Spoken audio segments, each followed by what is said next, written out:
Ingin rakit PC gaming karena budgeting malah gak keturutan. Ada Algatech komputer, ada kok PC 1 jutaan.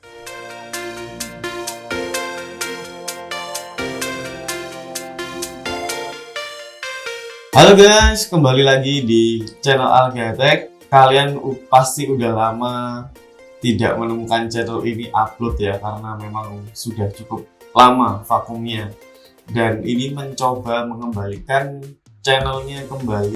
Kita juga baru pindahan guys ya. Untuk lokasi kita itu ada di Kediri, tepatnya di perumahan Alamanda.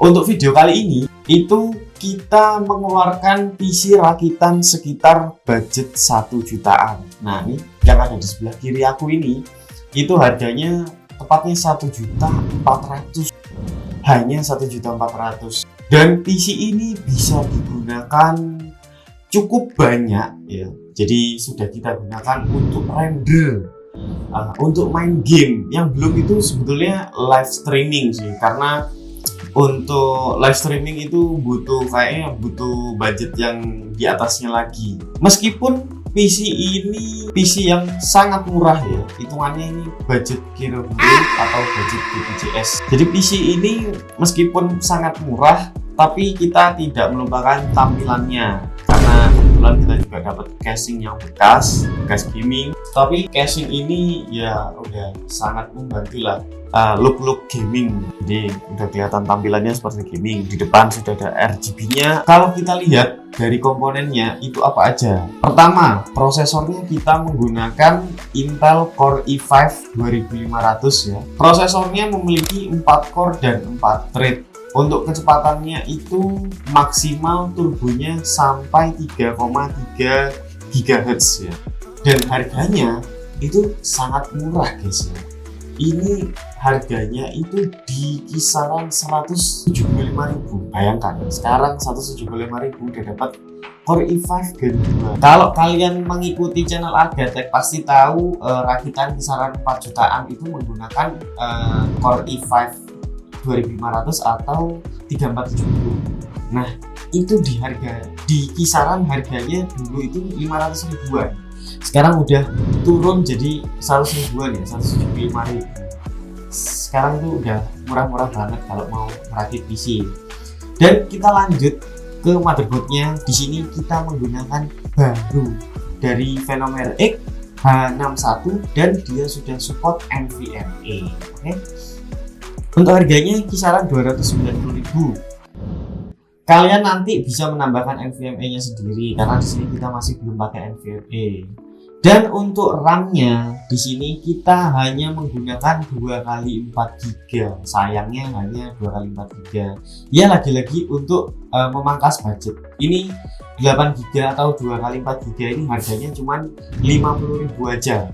Jadi murah banget, DDR3 8 GB 50.000 aja. Untuk bagi kalian yang punya space uang yang lebih banyak, disarankan pakai langsung yang 2x8 GB karena harganya kayaknya 200.000 kalau yang 16 GB 2x8 itu.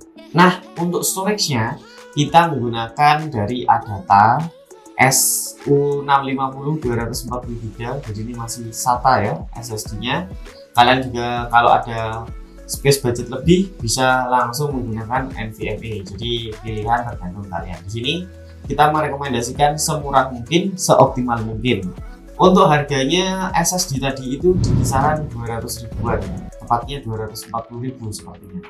Dan yang paling berjasa untuk grafik card-nya ya, kita menggunakan dari GTX 450 1 GB tapi sudah DDR5. Ini VGA yang cukup lawas. Kalian yang udah lama-lama di main PC udah pasti tahu VGA GTX ini VGA jadul ya, VGA tua sebelum ada RX ya. Sebelum generasi RX itu Nvidia ngeluarin GTX ini, tapi kekurangannya dia lumayan tinggi dayanya ya, tapi nggak bisa dibilang standar PLN lah ya. PC 1 jutaan ya harus menerima resikonya. Nah kenapa saya pilih ini, karena selain harganya yang murah di kisaran 300 ribuan ya, performanya udah mantap, performanya ngalahin GT 730, mirip-mirip sama GTX 750, tapi masih di bawahnya. Kita kan memangkas budget, makanya kita cari yang harga 300 ribuan. Di marketplace itu saya lihat sudah ada yang jual GTS 450 baru. Itu kayaknya hiraukan aja, kayaknya fake gitu ya. Nah itu dia. Kemudian kita lanjut ke PSU-nya ya. Jadi untuk yang suka mending ini nggak bisa mending, karena di sini budgetnya 1 jutaan bro. Kita di sini menggunakan PSU dari PSU Korea ya. Ini bekas juga, harganya 100 ribu aja.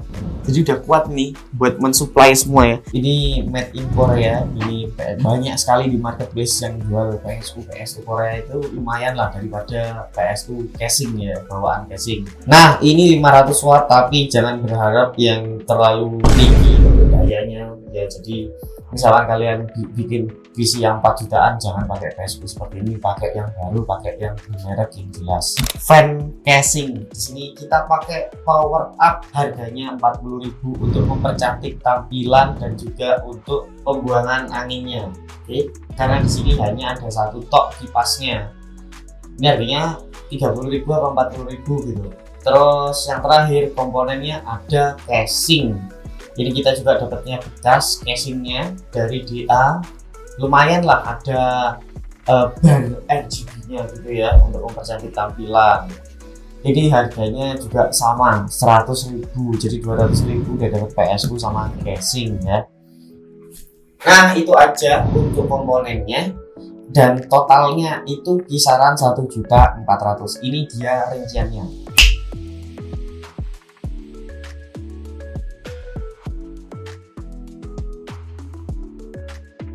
Nah itu dia untuk semua komponennya. Nah selanjutnya bagaimana kalau kita lanjut ke performanya seperti apa?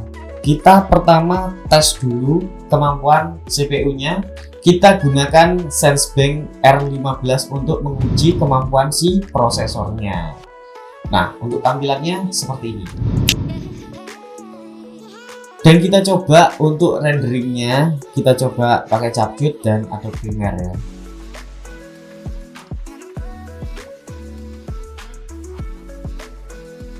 Yang terakhir kita uji menggunakan untuk bermain game. Pasti semuanya udah nunggu-nunggu, bisa apa aja sih gamenya untuk si PC 1 jutaan ini.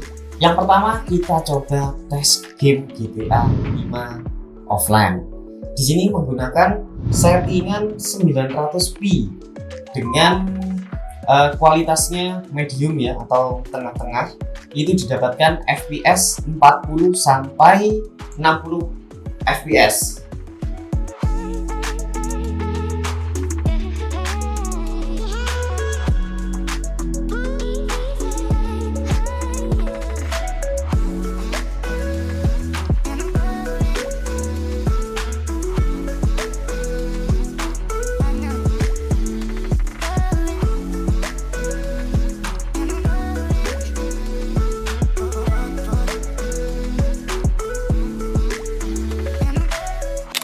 Kemudian untuk pengujian yang kedua kita tes menggunakan game Valorant.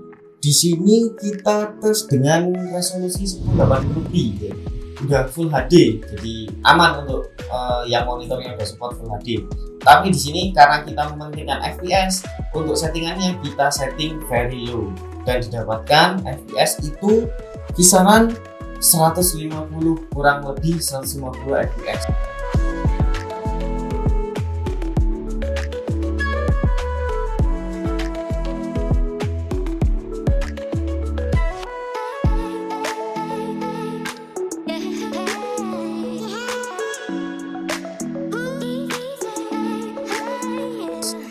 Game ketiga kita uji bermain PES 2021 dengan update yang terbaru ya, 2023-2024, itu dengan menggunakan resolusi 1080p. Tapi di sini untuk settingan grafiknya itu low dan scale persennya itu kita menggunakan yang paling minimum 50%.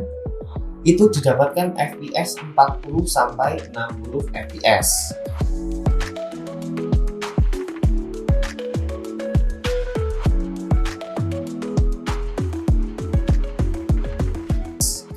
pengujian yang keempat, kita coba bermain Honkai Star Rail. Di sini menggunakan sama grafiknya, kualitasnya low dan resolusi 1080p. Dan di sini didapatkan FPS kurang lebih itu kisaran average-nya 50 fps.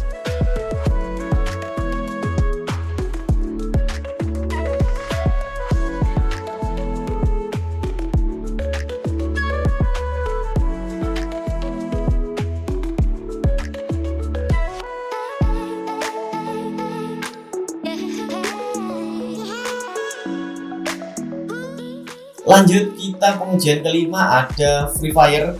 Itu menggunakan emulator LD player, menggunakan resolusi 900p dan settingannya FPS HX ya, yang paling tinggi supaya FPS-nya paling kenceng. Tapi di sini didapatkan FPS sekitar 30 sampai 60 FPS.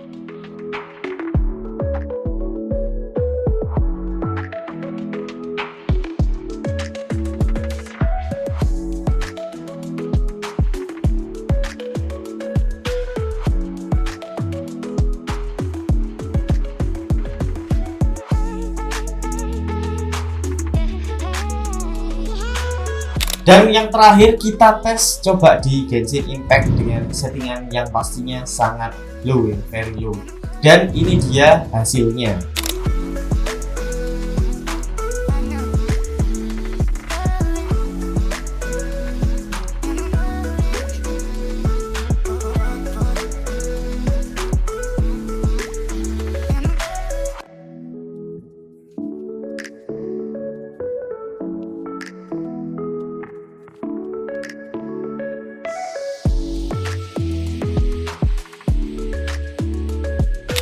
Nah, jadi seperti itu untuk hasil dari PC 1 jutaan ini ya. Jadi kinerjanya cukup menarik. Misalkan kalian butuh PC yang mendadak dengan dana yang cukup terbatas, ini solusinya. PC ini bisa dijadikan satu solusi, PC hore-hore ya, budgeting, BPJS dan lain-lain lah. Bagaimana menurut kalian? Apakah PC ini worth it build di 2024 dengan budget yang cukup sangat minimal? Dan bagi yang di daerah Kediri, PC ini kita jual seharga 1.400.000 ya. Bisa kalian dapatkan langsung ke store. Kalau kita kirim kayaknya akan sangat resiko sekali karena ini yang baru hanya motherboardnya aja. Jika kalian suka dengan video ini, jangan lupa di like dan di subscribe dan di share videonya ke sosmed, ke mana-mana lah ya. Dan sampai jumpa di video berikutnya.